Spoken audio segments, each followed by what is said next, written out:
General Pakistan मुस्लिम league नून भी कहना चाहता हूँ। सबसे पहले तो मैं अहले पाकिस्तान को कामयाब इंडिपेंडेंस कप के इनेकाद पे मुबारकबाद दूँगा। ये बिलाशुबा पाकिस्तान के लिए एक और बड़ा संग मील है। जो हमने 2013 में सफ़र शुरू किया था एक लुटे पुटे पाकिस्तान का, एक ऐसे पाकिस्तान का जो दहशतगर्दी का शिकार था, जिसके खेत और खलियान खून से लथपथ थे, जिसकी चिमनियों के धुएं बंद हो चुके थे, जिसकी मईशत का पहिया रुक चुका था, जिस पाकिस्तान में तवानाई के बहरान ने हर इंसान की ज़िंदगी अजीरन कर दी थी। और एक ऐसे हालात में जबकि खेल के हमारे मैदान भी सुनसान हो चुके थे, कौम ने जनाब नवाज़ शरीफ साहब को और पाकिस्तान मुस्लिम लीग नून को एक तारीख़ी मैंडेट दिया कि उस पाकिस्तान को जो कि दलदल में धंसा हुआ था, बैनुल अक़वामी सतह पे उसका इमेज बहुत बुरी तरह शदीद मजरूह हो चुका था, उसे दोबारा पैरों पे खड़ा किया जाए और उसे तरक्की के रास्ते पे डाला जाए। आज अल्हम्दुलिल्लाह 2017 में उस सफ़र के नतीजे में जो हमने अपने कायद वज़ीर आज़म नवाज़ शरीफ की क़यादत में शुरू किया, 4 सालों में पाकिस्तान एक बेमिसाल टर्न अराउंड की स्टोरी बन गया।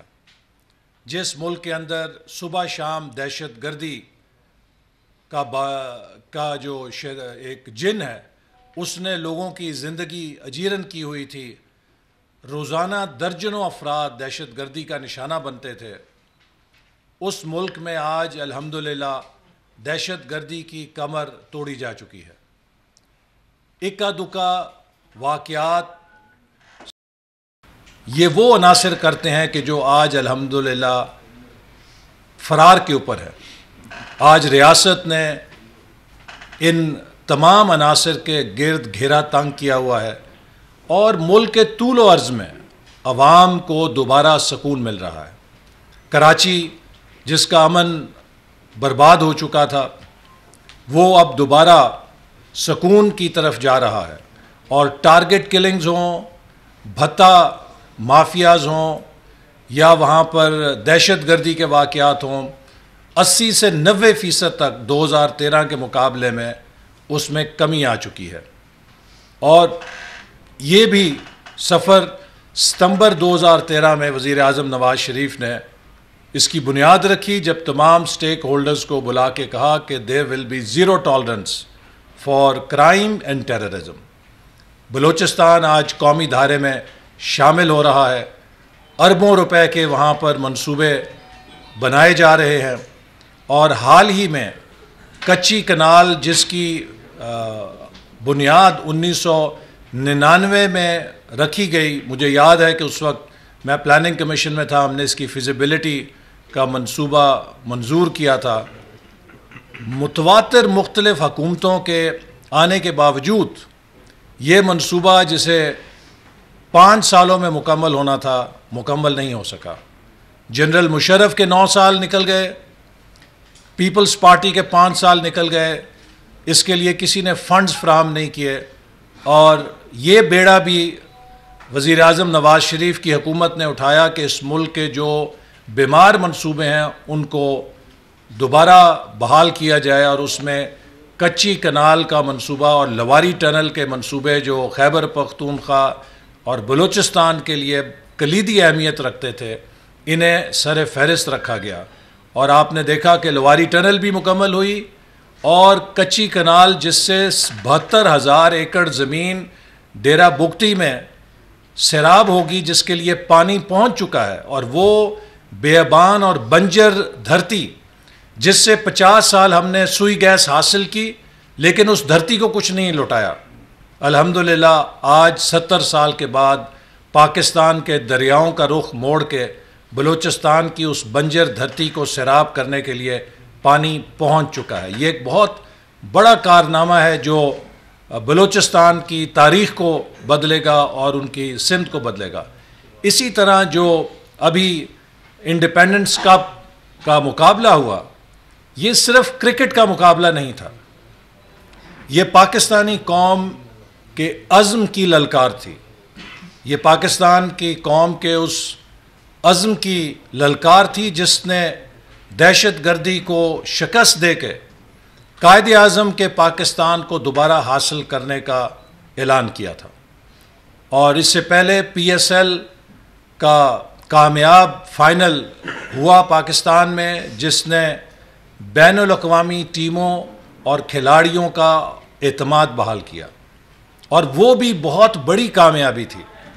और बैनुल अक़वामी मीडिया ने कहा कि पाकिस्तान में सालों के बाद उम्मीद के चिराग जल रहे हैं, पर हमारे कुछ नासमझों ने उसको भी डाउन प्ले किया कि ये फटीचर खिलाड़ियों के साथ PSL फाइनल खेला गया है। मैं उन फटीचर सो कॉल्ड जो उनके बकौल हैं, उन खिलाड़ियों को सलाम करता हूं कि जो पाकिस्तान खेलने आए और उनके पाकिस्तान खेलने से इस वर्ल्ड 11 के पाकिस्तान में आने की राह हमवार हुई। और आज आपने देखा कि एक स्टार स्टडेड वर्ल्ड 11 पाकिस्तान में आई, वो मैच खेल कर गई जिसने पूरी दुनिया में पाकिस्तान के इमेज को मुस्बत अंदाज में पेश किया, और वो धब्बे हमारे चेहरे से धो डाले जो दहशत गर्दों ने यहाँ पर इनसिक्योरिटी के हवाले से खड़े किए हुए थे। और अभी इसी मैच के साथ दीगर सीरीज़ का ऐलान हो गया जिसमें दूसरे ममालिक की टीमें भी पाकिस्तान आके खेलेंगी। तो ये एक बहुत बड़ा कारनामा है जिसके लिए पूरे अहले पाकिस्तान मुबारकबाद के मुस्तहक हैं। इसी तरह अहले लाहौर भी मुबारकबाद के मुस्तहक हैं कि उन्होंने जो इंतज़ामात सिक्योरिटी के किए गए उसके हवाले से सख्तियों को या जो उन्हें इनकन्वीनियंस हुई है उसको बर्दाश्त किया और मेज़बानी का फ़र्ज़ अदा किया, और मुल्क के तूलो अर्ज़ से आए हुए लोगों के लिए उन्होंने अपनी मेज़बानी का बेहतरीन मुज़ाहरा किया। ये बात भी मैं वाज़े कर दूं कि हुकूमत की कोशिश है कि हम पाकिस्तान के दीगर शहरों में भी खेलों के मैदानों को आबाद करें, और इसमें कराची हमारे लिए सबसे अहम। खेलों के मैदानों का फ़ैसला हम नहीं करते, इसकी क्लियरेंस ICC की सिक्योरिटी टीम और दीगर ममालिक की सिक्योरिटी टीम्स के साथ मशरूत है। लिहाजा हम कोशिश कर रहे हैं कि बैनुल अक़वामी सतह पर दीगर शहरों के लिए भी उनको आमादा कर सकें, और हमें उम्मीद है कि इंशाअल्लाह ताला बहुत जल्द हम कराची के लिए भी सिक्योरिटी क्लियरेंस हासिल कर लेंगे और कराची के अवाम भी बैनुल अक़वामी मैचेस को देख सकेंगे। मैं ख़ास तौर पे इस मौके पर सिक्योरिटी के तमाम इदारों को शाबाश देना चाहता हूँ, जिसमें वफाकी हुकूमत के सिक्योरिटी के इदारे भी शामिल थे, लेकिन पंजाब हुकूमत की पुलिस और पंजाब हुकूमत ने जो सिक्योरिटी के इंतज़ामात किए उसके लिए वो यकीनन मुबारकबाद के मुस्तहक हैं।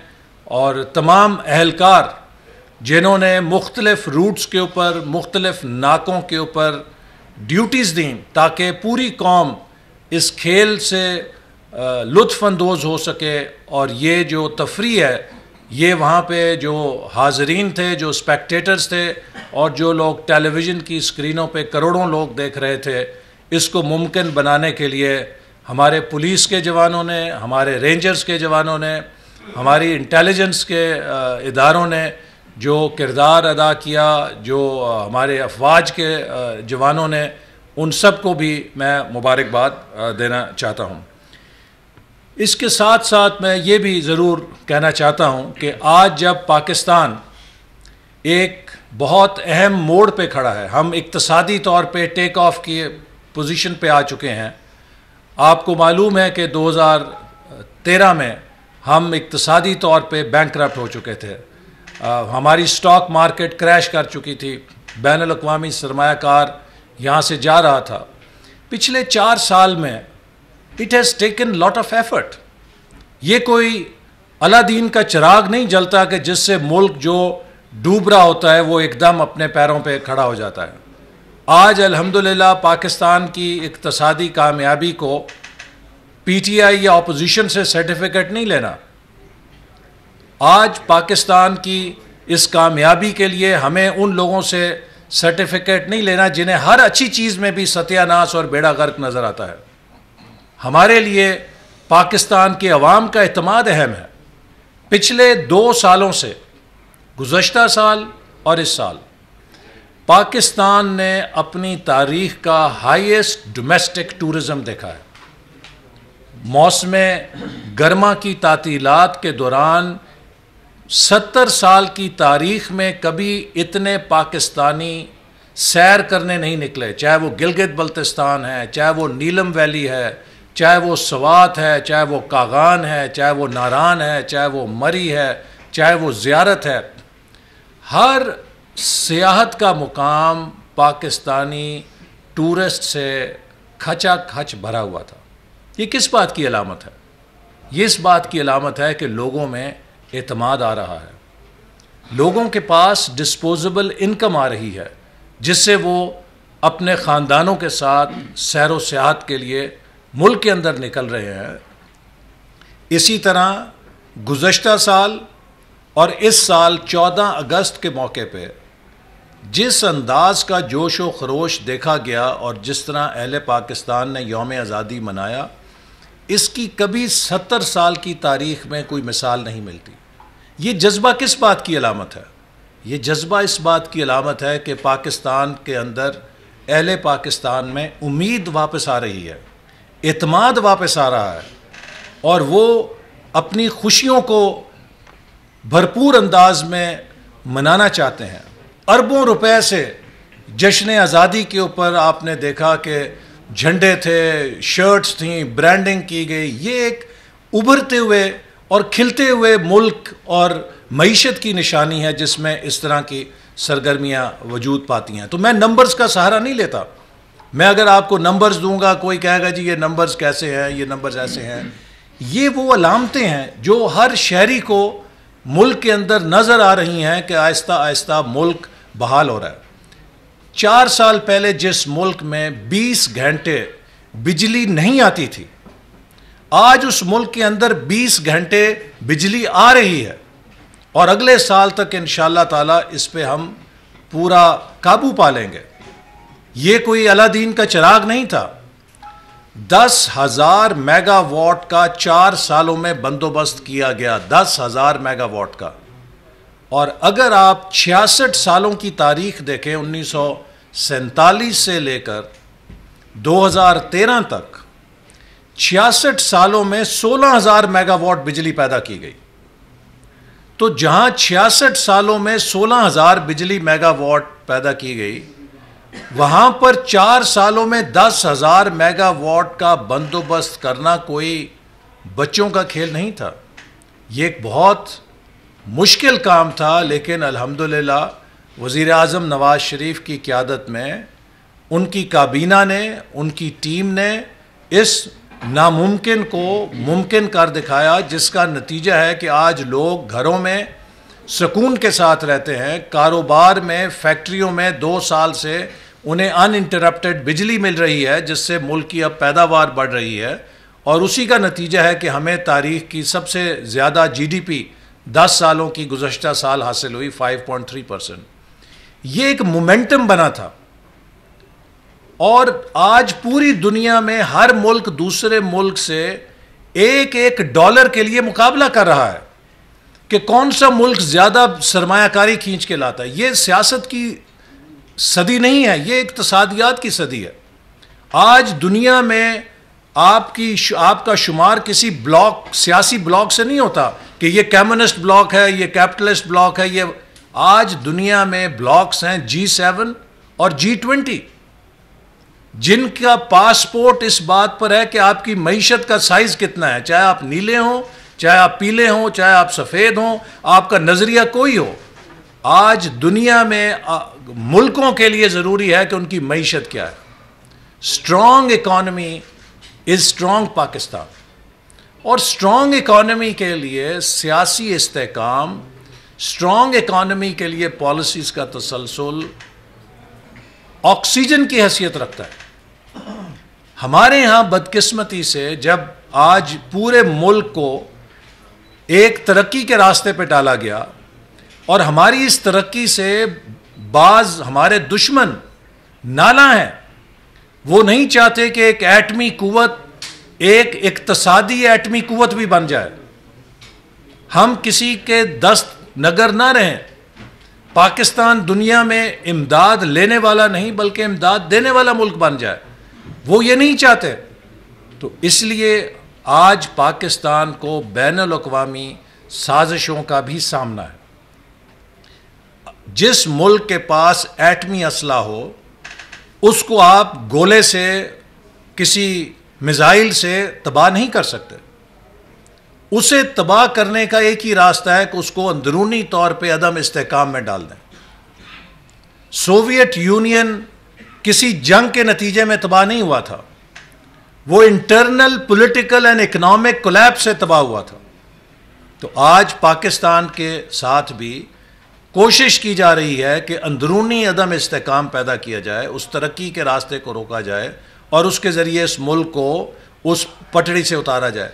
तो जनाब, इसमें अगर आप देखिए, हमें अदलिया का बड़ा एहतराम है। हम कॉन्स्टिट्यूशनलिस्ट हैं, हम एनार्किस्ट नहीं हैं। हम इस मुल्क के अंदर इदारों का वजूद आइन के मुताबिक मजबूत करने पर यकीन रखते हैं। इसीलिए हमने बहाली अदलिया की भी तहरीक चलाई। लेकिन जिस अंदाज में हालिया फैसले आए हैं, हमने उन पर अमल दरामद किया है, उन्हें कबूल किया है, चूँकि हम लॉ ऑफ लैंड से फरार नहीं कर सकते। लेकिन उन फैसलों पर हमारे तहफ़्फ़ुज़ात मौजूद हैं, और ये तहफ़्फ़ुज़ात हमारे ही नहीं हैं, पाकिस्तान के बड़ी तादाद में आइनी और कानूनी माहिरीन के भी हैं और पाकिस्तान के अवाम के भी हैं। आर्टिकल 10A जो हमारे कॉन्स्टिट्यूशन के अंदर है, वो इस बात को पाबंद करता है कि जिसकी मैं ज़रा आपको इबारत पढ़ के सुना देता हूँ। आर्टिकल 10A कहता है, right for fair trial for the determination of his civil rights and obligations or in any criminal charge against him, a person shall be entitled to a fair trial and due process.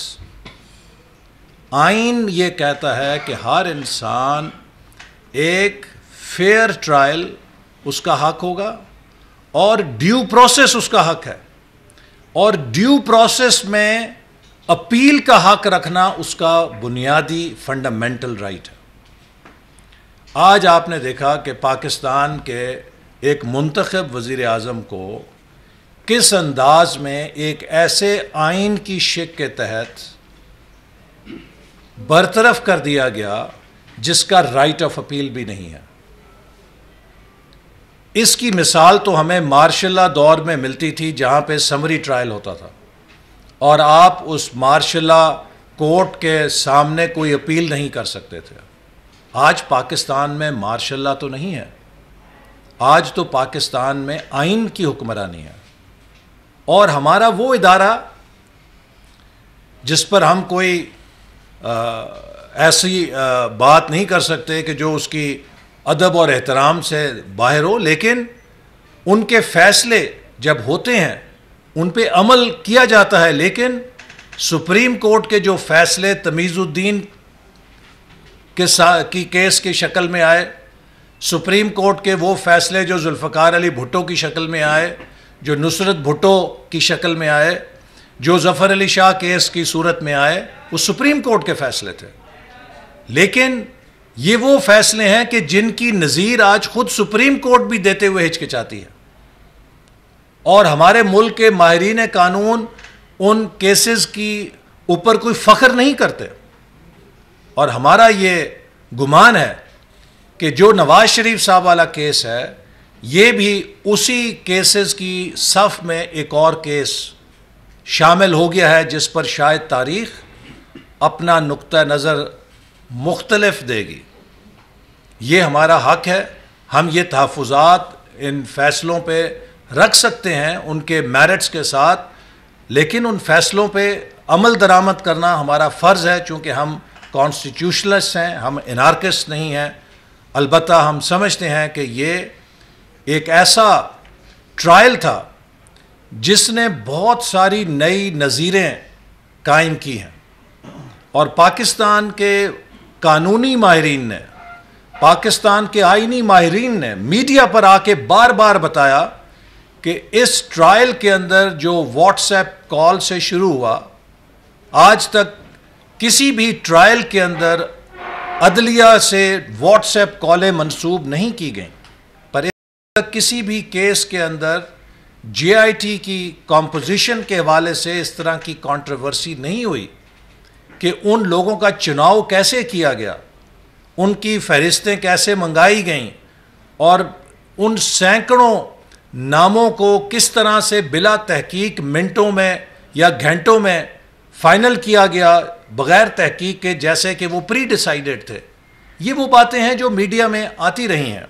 और इसी तरह उसके हवाले से आपने देखा कि जो मॉनिटरिंग जज का तस्वर था, ये भी बहुत से लोगों ने कहा कि इसकी नज़ीर नहीं मिलती कि अगर सुप्रीम कोर्ट के एक फ़ैसले की चौकीदारी के लिए या उसकी एक रखवाली के लिए एक जज को बैठा दिया जाए कि जिसकी निगरानी में इंश्योर किया जाए कि जो उसके नीचे के मराहल हैं वो सारे इन लाइन चलें, तो फिर ये इंसाफ होता हुआ नज़र नहीं आएगा लोगों को। ये बातें वो हैं जो हमने अदालत के सामने कहीं, लेकिन उन्हें इस काबिल नहीं समझा गया कि उन पर अमल दरामद किया जाता।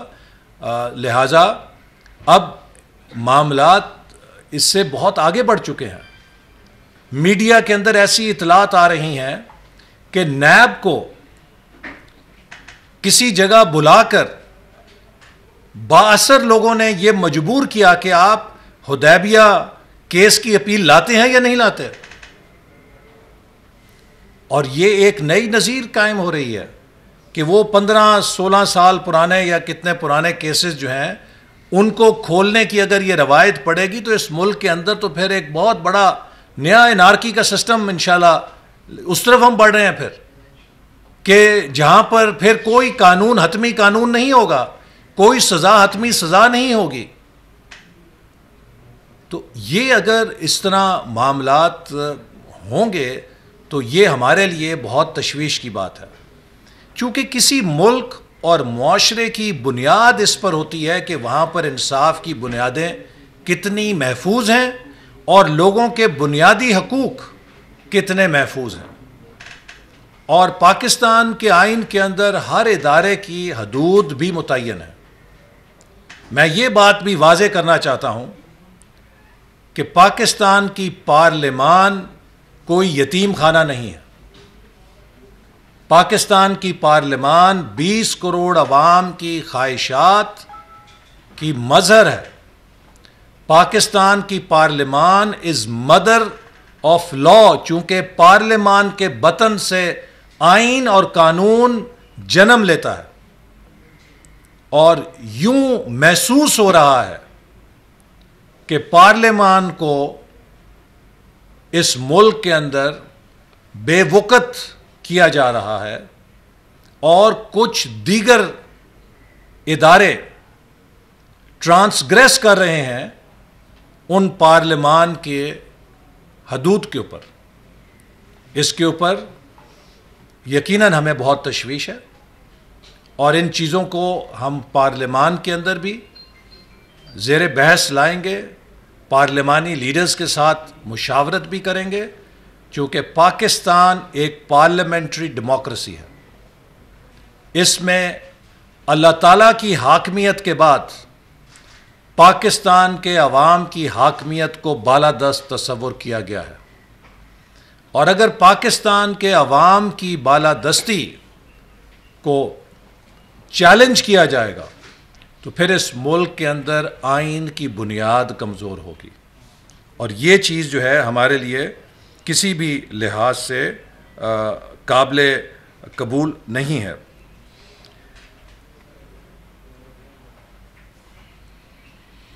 ये बात भी मैं कहना चाहता हूँ कि एक बहुत दिलचस्प लोग कंट्रास्ट देख रहे हैं कि एक तरफ वो शख्स है कि जिसने पाकिस्तान के आइन और कानून के साथ मुकम्मल ताउन किया,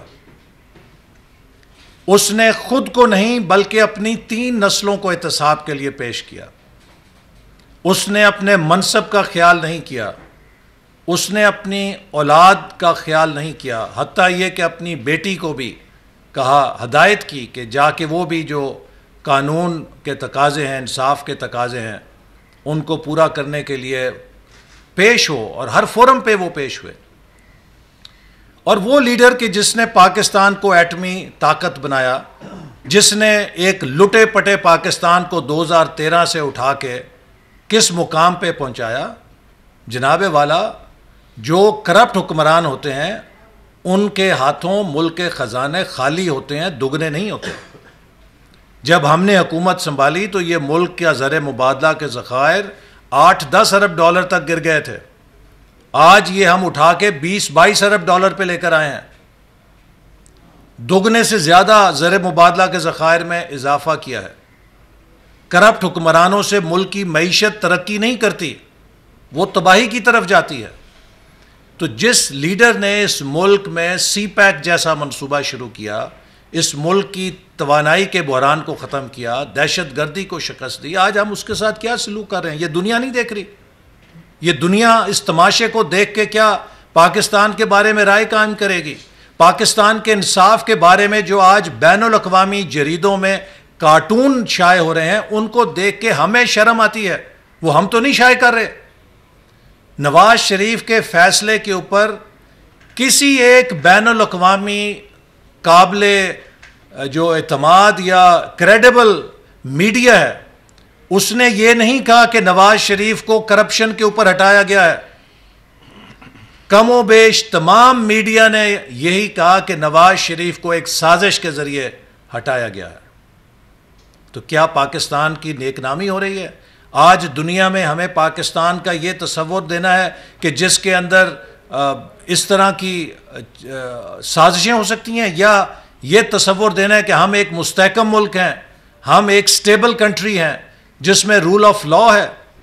क्या ये तस्वीर हम पेश करना चाहते हैं, या इस मुल्क की ये तस्वीर पेश करना चाहते हैं कि जहाँ पे ऐसी क़ियादत के साथ ये सलूक किया जाए कि जिसने मुल्क को ठीक किया हो? इस कारनामे पे तो नवाज शरीफ को शाबाश मिलनी चाहिए थी कि आपने दहशत गर्दी की कमर तोड़ी, आपने मुल्क की मईशत को ठीक किया, आपने CPEC शुरू किया, बजाय ये कि आप इस तरह की ज़िल्लत आमेज़ कार्रवाइयाँ की जाएं कि जिसके साथ पूरी दुनिया पाकिस्तान के ऊपर हंसे। और फिर मैं तो एक बात पे शशदर हूँ कि जो शख्स अपने असासे बयान करता है अपनी एसेट्स के अंदर, पता नहीं 70 करोड़ हैं, 80 करोड़ हैं, आप जाके देखिए नवाज शरीफ साहब ने जो एसेट्स डिक्लेरेशन की है उसमें कितनी मालियत के एसेट्स उन्होंने शो किए हैं।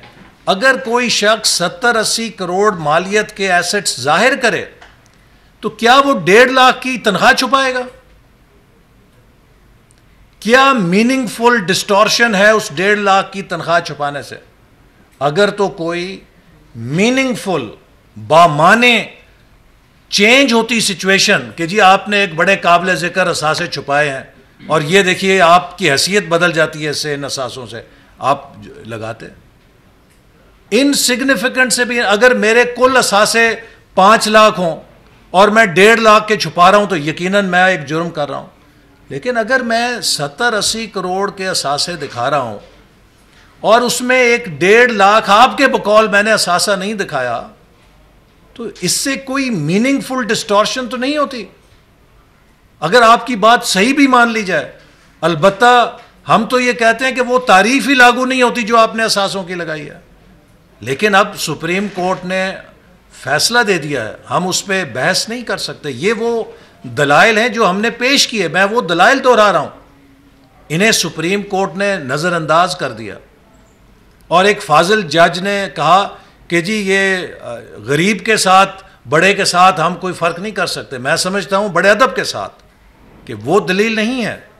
सवाल ये है कि अगर एक गरीब आदमी है उसके 2 लाख रुपए के असासे हैं और वो 2 लाख के असासों में 1.5 लाख छुपाता है, तो that is a meaningful concealment which will change the nature of his worth.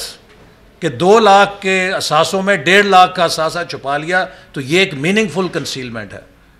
अगर किसी ने 70-80 करोड़ के या 1 अरब के असासे जाहिर किए हों और वहाँ पे आप कहें जी आपने 1.5 लाख के ये असासे छुपा दिए, और क्या is this A meaningful concealment?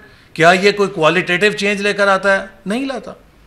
तो मैं तो ये कहता हूँ कि अगर आपकी बात दुरुस्त भी मान ली जाए तो ये कोई अकल में बात आती नहीं है कि आप उसकी सज़ा मुल्क को इस तरह दें कि ये अदालती फैसला, मैं रिकॉर्ड से कह सकता हूँ कि पाकिस्तान की तारीख का महंगा तरीन फैसला है। 14 से 16 अरब डॉलर तखमीना है जो सिर्फ स्टॉक मार्केट में पाकिस्तान का नुकसान हुआ इस पनामा ट्रायल के साथ। ये 1400 अरब रुपए या 1600 अरब रुपए किसके थे? पाकिस्तानी कौम की अमानत है। कितने IPOs हैं जो नहीं हो सके इस बेयकीनी की वजह से, जो रुक गए, सरमायाकारी रुक गई जो पाकिस्तान के अंदर आ रही थी। ये किसका नुकसान है? ये पाकिस्तान के नौजवानों का नुकसान है, उनके मुस्तकबिल का नुकसान है। तो इसलिए हमें शदीद खदशात हैं कि अगर जैसा कि मीडिया में ये कहा गया है कि कोई दफ्तर है कि जहाँ से नैब को और सबको मैनिपुलेट किया जा रहा है, तो फिर तो वो मुझे वो शेर याद आते हैं। मेरी दुआ है कि वो माजी जो है हमारा, हम उसकी तरफ ना जाएं कि जब माजी में हमारे यहाँ तारीख रातें थीं और उसके हवाले से शेर लिखे जाते थे कि बने हैं अहले हवस मुदई भी मुनसिफ भी, किसे वकील करें किससे मुनसफ़ी चाहें। ये पाकिस्तान का माजी है, हम इसे पाकिस्तान का मुस्तकबिल नहीं बनने देना चाहते। तो मैं उम्मीद करता हूँ कि ये जो ट्रायल्स हैं और इस मुल्क के अंदर जो हमारे इंसाफ के तकाज़े हैं, उसके लिए चीफ जस्टिस साहब नोटिस लेंगे। और एक ख़त्म करो, 1 मिनट। और चीफ जस्टिस साहब को चाहिए कि मीडिया के अंदर जो ये रिपोर्ट आई है कि किसी हलकों से या किसी एक बाअसर शख्सियत से कि जो सोशल मीडिया के बकौल लीगल प्रोसेस से वाबस्ता हैं, उनसे नैब पे दबाव डाला गया कि वो रेफरेंस अपील पेश करें, दायर करें। ये इतलात बहुत अहम मामला है और इसके लिए वो तहकीकात करें। सुप्रीम कोर्ट के चीफ जस्टिस भी कस्टोडियन हैं रूल ऑफ लॉ के। हम उम्मीद करते हैं कि वो इस बात को यकीनी बनाएंगे कि पाकिस्तान में इंसाफ के तकाज़े पूरे हों, पाकिस्तान में रूल ऑफ लॉ की बुनियाद कायम रहे, चूँकि अवाम का सुप्रीम कोर्ट से एतमाद हिलना नहीं चाहिए और सुप्रीम कोर्ट को सबको इंसाफ किसी गुस्से से या किसी अपने जज्बात के ऊपर होता नज़र नहीं आना चाहिए, बल्कि वो हर तकाज़े से और हर चीज़ से बालातर होकर लोगों को इंसाफ देती हुई नज़र आनी चाहिए। बहुत शुक्रिया।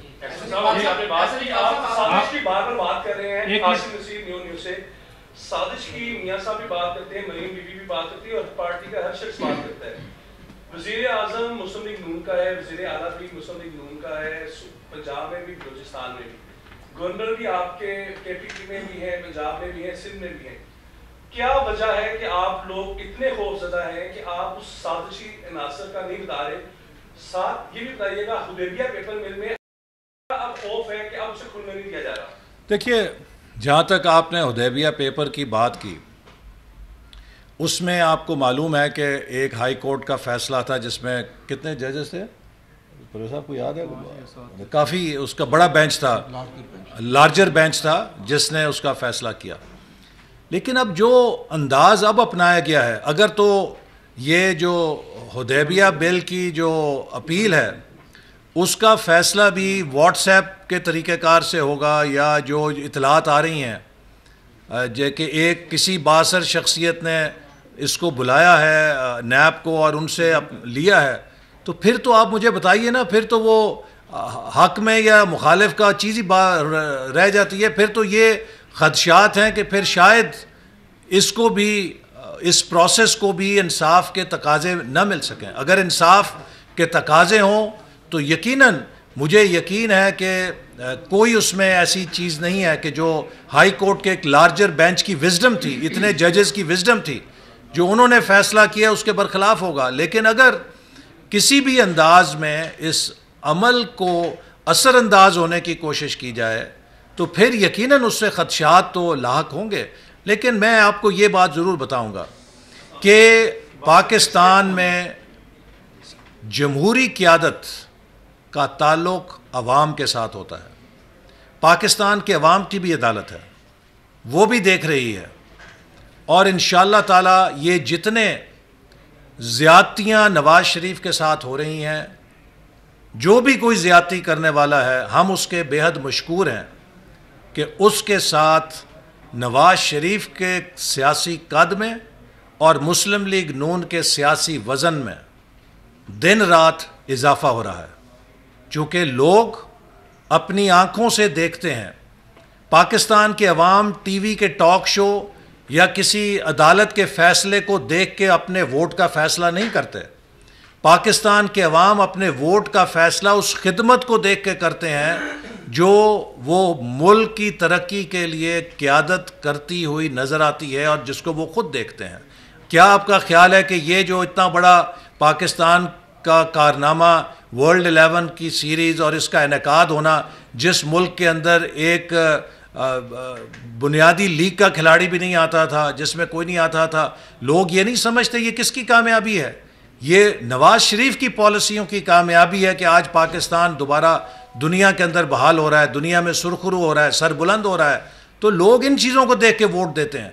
लोग इन फैसलों को या टीवी के टॉक शोज देख के अपने फैसले नहीं करते वोट के। एक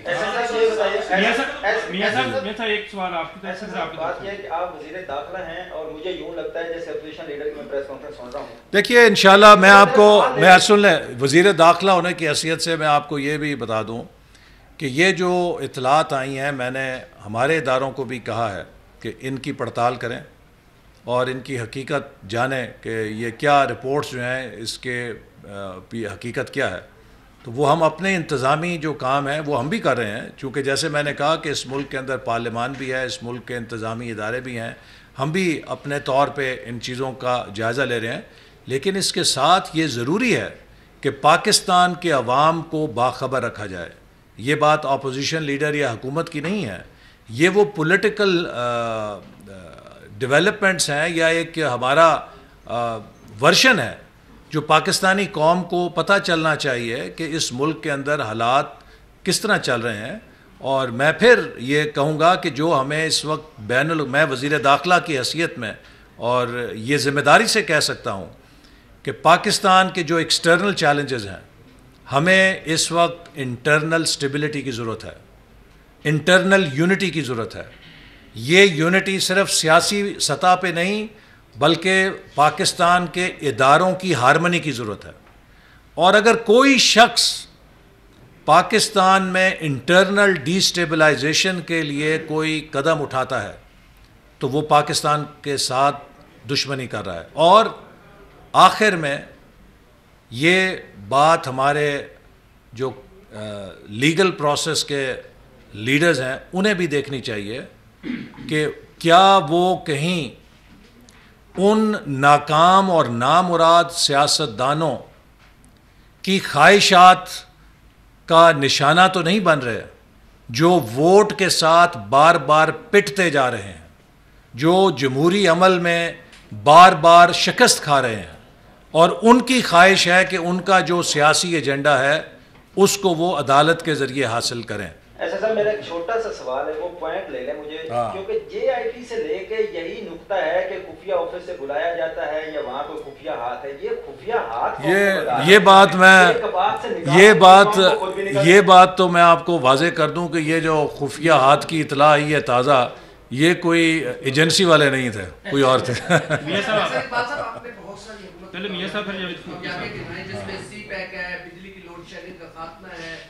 टेक ऑफ पोजीशन पे पाकिस्तान आ गया, इसको अपना क्रेडिट क्यों नहीं लेते कि पाकिस्तान में रूल ऑफ लॉ आ गया है कि अगर कोई जितना ताकतवर शख्स है उसका भी एहतसाब होगा, और पाकिस्तान एक नए राय पे आ गया जहां पर सिर्फ और सिर्फ कानून की हुक्मरानी भी, इसको अपना क्रेडिट क्यों नहीं लेते? देखिए, पाकिस्तान में रूल ऑफ लॉ का कामयाबी ये नहीं है कि रूल ऑफ लॉ मनवाने के लिए किसी नाहक बड़े को निशाना बना के हम कहें जी कि ये रूल ऑफ लॉ बन गया है। रूल ऑफ लॉ की कामयाबी प्रोसेस से होती है कि जो प्रोसेस की शफाफियत है वो हर कीमत पे नज़र आनी चाहिए। और जो मैंने आपको आर्टिकल 10A बताया उसमें लिखा हुआ है कि हर इंसान का ना सिर्फ ये बुनियादी हक है कि फेयर ट्रायल होगा, बल्कि उसको ड्यू प्रोसेस भी मिलेगा। और ड्यू प्रोसेस ये है कि आप एक नायब कासिद को भी बरतरफ करते हैं तो नायब कासिद को भी बरतरफी के लिए अपील का हक देते हैं। आप पाकिस्तान के वज़ीर आज़म को बरतरफ कर रहे हैं और उसे अपील का हक नहीं दे रहे। ये कौन सा रूल ऑफ लॉ है? मुझे ये समझाए ना कि देखिए, आज मैं वज़ीर दाखिला हूँ, मैंने अपनी अगर वजारत में एक चपड़ासी को या नायब कासिद को भी बरतरफ करना हो तो उसके पास एक नहीं 3-3 अपील के फोरम्स मौजूद हैं। और पाकिस्तान के चीफ एग्जीक्यूटिव को जो वज़ीर आज़म है, आप उसे बरतरफ करें और उसको एक राइट ऑफ अपील भी ना मिले, ये रूल ऑफ लॉ है। आप तस्लीम कर रहे हैं कि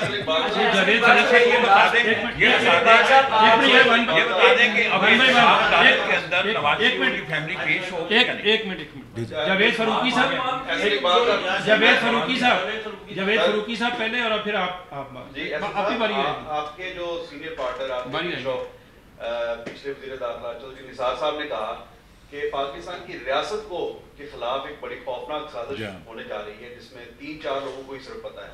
बतौर वज़ीर दाखिला उन्हें पता है, नवाज शरीफ साहब को पता था, आर्मी चीफ साहब को पता था। आपकी मुस्लिम लीग नून के एक वज़ीर दाखिला ने कहा कि पाकिस्तान की रियासत को खतरा है। मुस्लिम लीग नून की का दूसरा वज़ीर दाखिला कह रहा है कि मुस्लिम लीग नून को खतरा है। तो मेरी एक बात सुने, आप उनके आपने ओहदा संभाला है, सीट संभाली है, एक हम चाहेंगे कि आप अगर ये वो खतरात इससे हटकर हैं कोई, तो उन पर थोड़ी सी रोशनी डालें कि वो रियासत को जो संगीन खतरात हैं जो चौधरी निसार साहब ने सिर्फ अपने सीने तक रखे, वो क्या वो भी आपको मुंतकिल हुई हैं वो इतलात, और वो हुई है तो वो क्या है? देखिए, पहले आपको मैं वाज़े कर दूं, मैंने जैसे अभी कहा कि ये जितने हालिया इक़दामात हैं इससे मुस्लिम लीग नून को कोई ख़तरा नहीं। इन तमाम इक़दामात ने हमारे साथ अवामी हमदर्दी और अवामी हमायत में इजाफ़ा किया है, और मुस्लिम लीग नून और नवाज़ शरीफ साहब की सियासी हमायत में इजाफ़ा हुआ है। चूँकि अवाम भी शऊर रखते हैं, वो भी देख रहे हैं कि ये जो डेवलपमेंट्स हो रही हैं, भाई 2008 से 2013 तक इस मुल्क में गदर मचा रहा, क्या सुप्रीम कोर्ट ने नोटिस लिया उस गदर का? एक ऐसा वज़ीर आज़म जिसने इस मुल्क को अपने पैरों पे खड़ा कर दिया, उसका आपने सर कलम कर दिया। मैं आपको आ रहा हूँ, आप जरा तहम्मुल से मेरे भाई। 1999 से 2009 तक एक डिक्टेटर बैठा रहा यहाँ पे, उसको तो आपने आइन में तरमीम करने की इजाज़त दे दी।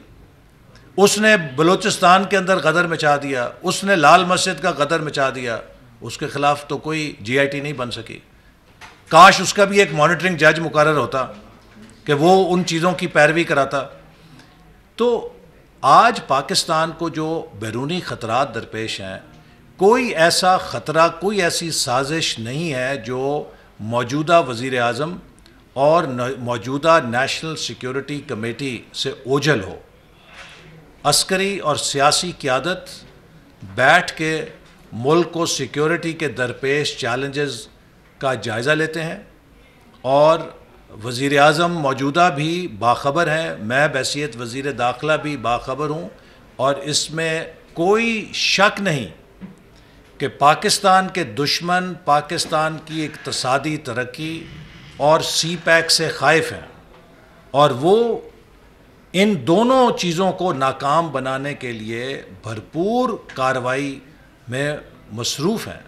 हमारा फ़र्ज़ है बहसीत पाकिस्तानी कौम कि हम अपने इस्तेहकाम को कायम रखें, हम अपनी यकजहती को कायम रखें।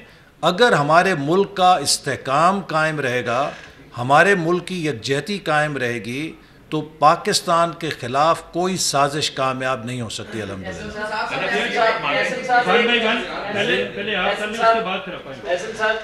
बात ये है कि तो आपने ये जिक्र किया जो मुल्की साहबियत को खतरात दरपेश हैं, जैसे फारूकी साहब ने जिक्र किया, एक तरफ तो ये है, दूसरी तरफ मामला ये हैं कि पार्टी के अंदर जो चीज़ें चल रही हैं इनसाइड, जैसे आपसे पहले इसी सीट पे जो शख्स थे जो इंतजार साहब, उन्होंने कहा जी मैं तो मरियम नवाज साहब को लीडर नहीं मानता, तो पार्टी के अंदर जो बगावत है मरियम साहबा को लेके उसमें कहाँ तक सच्चाई है? बड़ा अच्छा उन्होंने 2013 में भी इलेक्शन कॉन्टेस्ट किया मियां साहब का। वज़ीर आज़म के ओहदे का उम्मीदवार नहीं था और शायद खाकान अब्बासी साहब को जब कहा गया नवाज शरीफ साहब की तरफ से कि आपको नामज़द किया जाता है, उन्होंने 20 मिनट तक तकरार की कि मैं ये ओहदा नहीं लेना चाहता।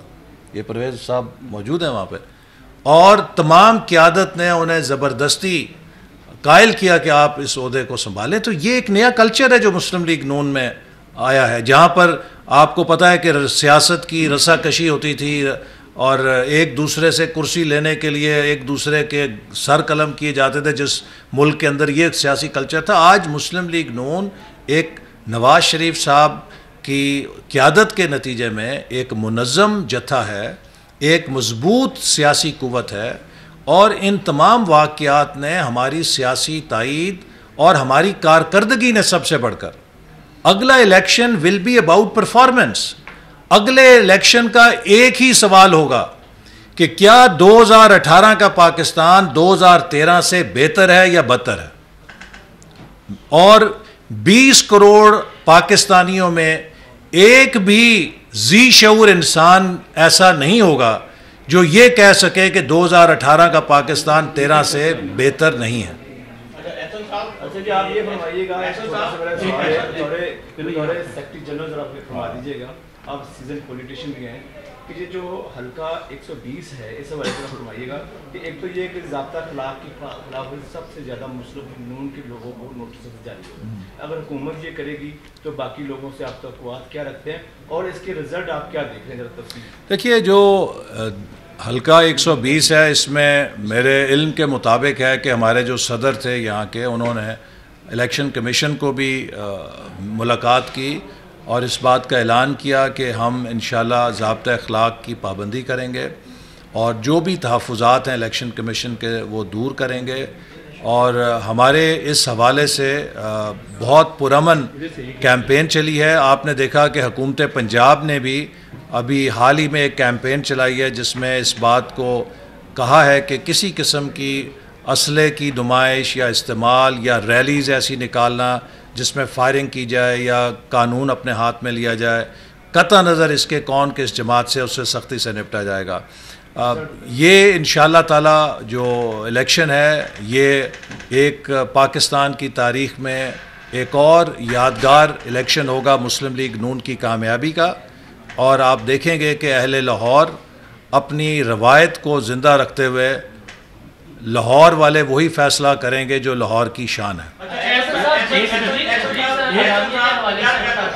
एक क्वेश्चन इधर से फिर ब्रिक्स अलामिया के हवाले से एक डॉन लीग्स की स्टोरी थी और जो ब्रिक्स का अलामिया जारी हुआ है, क्या इनमें ममासलत है? और दूसरा बता दें कि चाइना के तहफ़्फ़ुज़ात दूर किए गए हैं। देखिए, चीन पाकिस्तान का बहुत दरीना दोस्त है और चीन पाकिस्तान की दोस्ती ज़रबुल मिसल है, और इस हवाले से चीन की क़यादत ने कन्वे किया है कि उनके वज़ारत ख़ारजा के तर्जुमान ने बारहा कहा है कि पाकिस्तान के हवाले से उनकी पॉलिसी में रत्ती बराबर तब्दीली ना आई है ना आ सकती है।